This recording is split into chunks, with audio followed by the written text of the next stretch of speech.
శ్రీమాత్రే నమః. మిత్రులందరికీ శుభోదయం. ఈరోజు శ్రీ శార్వారినామ సంవత్సర కార్తీక శుద్ధ అష్టమి ఆదివారం. ఈరోజు ధనిష్ట నక్షత్రం.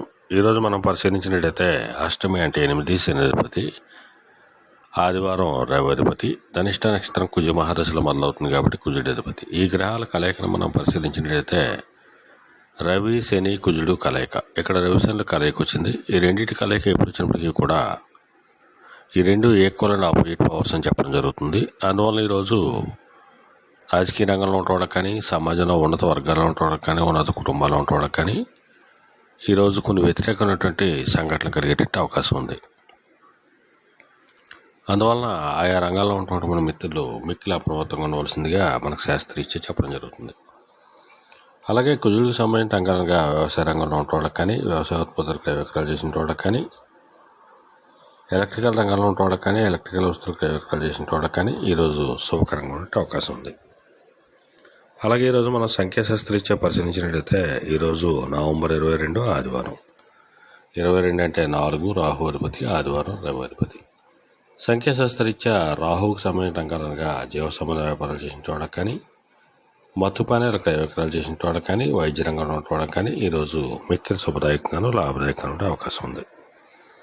అలాగే ఈరోజు పంచాంగరీత్యా దుర్ముహూర్తం మనం పరిశీలించినట్టయితే ఈరోజు దుర్ముహూర్తం సాయంత్రం 3:53 4:38 వరకు ఉంది. వర్జ్యం రాత్రి 10:44 12:20 వరకు కూడా వర్జ్యం ఇవ్వడం జరిగింది. ఈరోజు పంచాంగరీత్యా ఈ రకమైనటువంటి ఫలితాలు గోచరిస్తున్నాయి. అలాగే ఈరోజు నక్షత్రం అయినటువంటి ధనిష్ట నక్షత్రం ఎవరికి తారాబలం కుదురుతుందని మనం పరిశీలించినట్టయితే భరణి, రోహిణి, ఆరుద్ర, పునరసు, ఆశ్లేష, పుబ్బ, హస్త, స్వాతి, విశాఖ, జ్యేష్ఠ, పూర్వాషాఢ, శ్రవణం,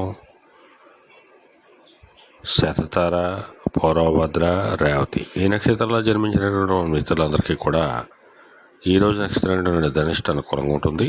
అందువల్ల ఇప్పుడు ఏపుకున్నటువంటి నక్షత్ర జాతకులందరికీ ఈరోజు సౌకర్యంగా ఉండే అవకాశం ఉంది. అలాగే ఈరోజు సంఖ్యాశాస్త్రీత్యా, జ్యోతిశాస్త్రీత్యా రవిబలం రావడం చేత, ఈరోజు ఆదివారం రావడం చేత ఆ ప్రత్యక్ష దైవం సూర్యనారాయణ స్వామిని ఆరాధించిన, స్వామిని అభిషేకించిన సర్వశుభాలు కలుగుతాయని చెప్పి మనకు శాస్త్రీత్యా చెప్పడం జరుగుతుంది. అలాగే ఈరోజు ఆదివారం, అందువలన లేత ఆకుపచ్చ వస్త్రాలు కానీ లేదా దవడ వస్త్రాలు కానీ ధరించినట్టయితే సర్వశుభాలు కలుగుతాయని చెప్పి మనకు శాస్త్రీత్యా చెప్పడం జరుగుతుంది. అలాగే ఈరోజు ఆదివారం రవిబలం ప్రబలంగా ఉంది. అందువలన రవి సుక్షేత్రం అనేటువంటి సింహరాశిలో జన్మించిన వాళ్ళకి ఈరోజు విశేషమైనటువంటి ధనలాభం కలిగేటువంటి అవకాశం ఉంది. అలాగే పెద్ద అధికారుల యొక్క పరిచయం కలిగేటువంటి అవకాశం ఉంది. అలాగే రాజకీయ నాయకుల యొక్క ప్రాబల్యం పెరిగేటువంటి అవకాశం ఉంది. అలాగే రవికి మిత్రక్షేత్రాలైనటువంటి మిథున, కన్యా రాశిలో జన్మించిన వాళ్ళకి కూడా ఈరోజు ధనాదాయం బాగా ఉంటుంది. వీళ్ళకి ఎప్పటి నుంచో పెండింగ్ ఉండేటువంటి పనులన్నీ కూడా పూర్తయ్యే అవకాశం ఉంది. అలాగే రవికి మరొక మిత్రక్షేత్రాలైనటువంటి ధనస్సు, మేన రాశిలో జన్మించిన వాళ్ళకి కూడా ఈరోజు ధనాదాయం బాగుంటుంది. అలాగే వీళ్ళకి ఆదాయ వనరులు పెరిగేటువంటి అవకాశం ఉంటుంది. అలాగే కొత్త వ్యాపార ప్రారంభాలకి వీళ్ళకి అవకాశం కలిగేటువంటి అవకాశం ఉంటుంది. అలాగే రవికి శత్రుక్షేత్రాలైనటువంటి కుంభ, మకర రాశిలో జన్మించిన వాళ్ళకి, మేష, వృశ్చిక రాశిలో జన్మించిన వాళ్ళకి ఈరోజు అతి సామాన్యంగా ఉండే అవకాశం ఉంది. అలాగే మరో రేపు శుభోదయం కార్యక్రమంలో మరలా కలుసుకుందాం.